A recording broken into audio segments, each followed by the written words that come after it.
The restaurant glowed in amber light, every table dressed in white linen and glassy perfection. The kind of place where people whispered instead of talked, where silverware glided and smiles were rehearsed. Ava sat by the window, her reflection ghosting against the glass, dark hair pinned neatly, lipstick just bold enough to hide the tremor in her lips. Her wheelchair was polished too, though she hated noticing it. It gleamed beneath the chandelier's light, reminding her she didn't fit the room the way others did. She had told herself 1,000 times she wouldn't come. But she came anyway. The text from her old college friend still stung. "Come on, Ava, it's a blind date. He's handsome, rich, and kind. You deserve some fun." What she hadn't seen was the thread of laughter beneath it. The group chat, the screenshots, the jokes about setting up the poor girl for entertainment. Ava's stomach turned as the waiter poured her water. She felt the stares from a nearby table, her friends, pretending not to notice her. They'd ordered champagne, already giggling behind their hands, phones angled in her direction. Her heart thudded. Just leave. Before he comes. Before they see you break again. But before she could move, the restaurant door opened. He walked in, tall, composed, wearing a navy suit that looked like it belonged in a boardroom, not a dinner prank. His stride was confident but unhurried, his expression unreadable. The kind of man who drew glances without trying. For a second, Ava thought he was lost. No one like him would be here for her. But then his eyes found her. And he smiled. "Hi," he said gently, approaching her table. "You must be Ava." Her voice caught. You're Daniel." He nodded, sliding his phone into his jacket. "I am. Sorry to keep you waiting." Ava's pulse fluttered. This couldn't be right. The girls at the corner table were whispering, nudging each other. They expected him to recoil, to walk away once he saw. But Daniel didn't even glance at them. He looked only at her. "You look beautiful tonight," he said simply, and for a moment, the laughter behind her went quiet. Ava blinked hard, unsure if she was dreaming, or if, just maybe, the cruelest night of her life was about to turn into something else entirely. For a moment, Ava forgot how to breathe. His words, "You look beautiful tonight," hung between them, fragile and impossible. People had said she was brave, strong, inspirational. But beautiful, not since before the accident. Not since before her legs stopped listening to her. Daniel pulled out the chair across from her, moving with quiet ease. The waiter appeared as if on cue, and Daniel's tone softened when he ordered. "2 glasses of red, please. And take your time, we're in no rush."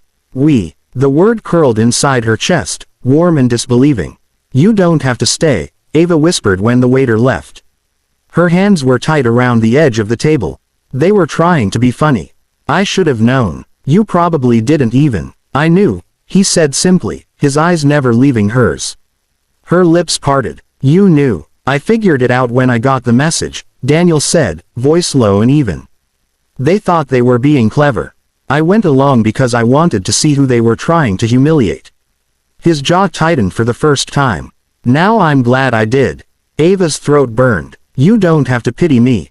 He smiled faintly. "It's not pity. I don't waste my evenings on pity." Her chest rose with a shaky breath. She didn't know how to respond to someone who didn't look at her with sympathy, or awkwardness, or that flicker of discomfort she'd come to expect. "So, Ava," he said, resting his elbows lightly on the table, "tell me about your art." Her head jerked slightly. You know I paint. I asked your friend before tonight." He hesitated, then added, "She laughed when she told me. But it made me curious." For the first time that night, Ava smiled, a small, hesitant thing. "It's just something I do to stay sane. Colors make sense when people don't." "I understand that," Daniel murmured. "I run a company full of people who think spreadsheets are poetry." She laughed softly, surprising herself. The tension eased, like air released from a balloon. At the other table, the girls' laughter faded into silence. The camera lights dimmed. No one could film what was happening now, something quiet, real, and alive. For the first time in years, Ava didn't feel like a spectacle. She felt seen. Dinner passed like a dream Ava didn't want to wake from. The waiter brought steaming pasta, delicate as lace, and Daniel filled her glass again, though she barely drank. She was too aware of the way he listened, truly listened, as she spoke. Not once did his gaze flick to her chair, not once did his expression shift into the familiar cocktail of discomfort and politeness.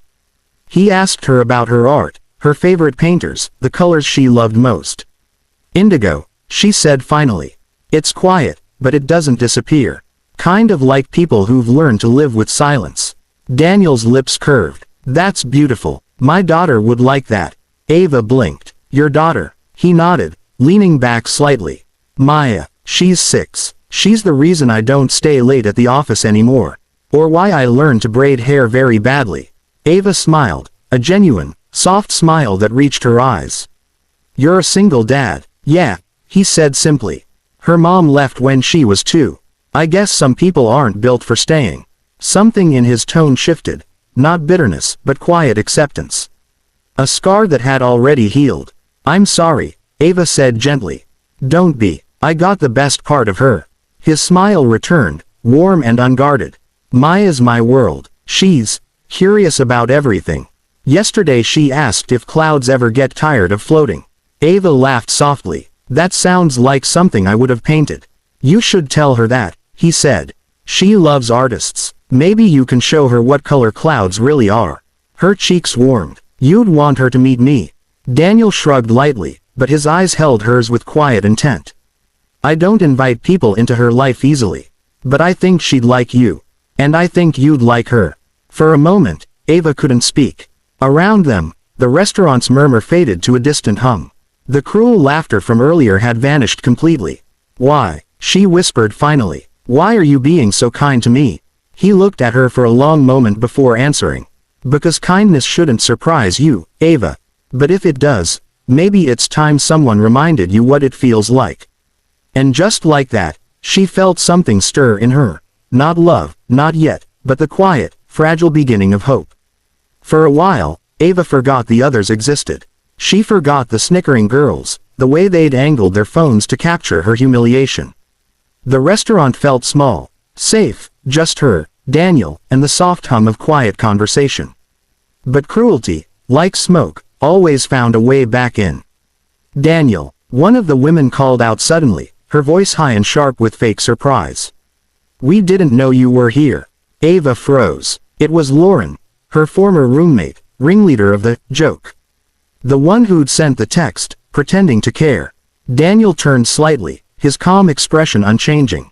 Lauren, he said coolly. Good evening. Lauren's friends snickered, whispering to one another. You two know each other? She asked, feigning innocence. We just thought it would be fun to introduce you. Did you know Ava paints? She's so creative. The mockery was thinly veiled, sugar over poison. Ava's stomach twisted. Her fingers trembled around her napkin. She wanted to disappear. Daniel didn't blink. Yes, he said evenly. She told me about her work. It's impressive. That silenced them for a beat. Then Lauren laughed, too loudly. Well, I'm glad you're enjoying yourself. We didn't think you'd actually. He stood, slowly. The movement was calm, deliberate, but the air in the restaurant shifted. Actually what? Daniel asked, voice low but carrying. Lauren faltered. Oh, come on. Don't act like you don't know. I do know, he interrupted, his tone sharp as glass. I know exactly what this was. People nearby turned to look. The girls froze, eyes darting to the phones they'd hidden under napkins. Daniel's gaze swept the table. You thought humiliating someone would be entertaining.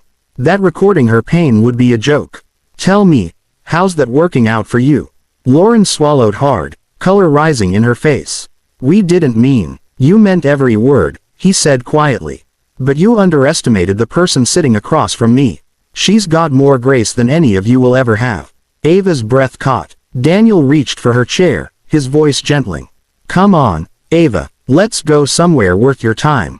As they left, the room was silent, except for the soft sound of her wheels on the polished floor and the whisper of something powerful returning to her chest. Dignity. For the first time in years, she held her head high.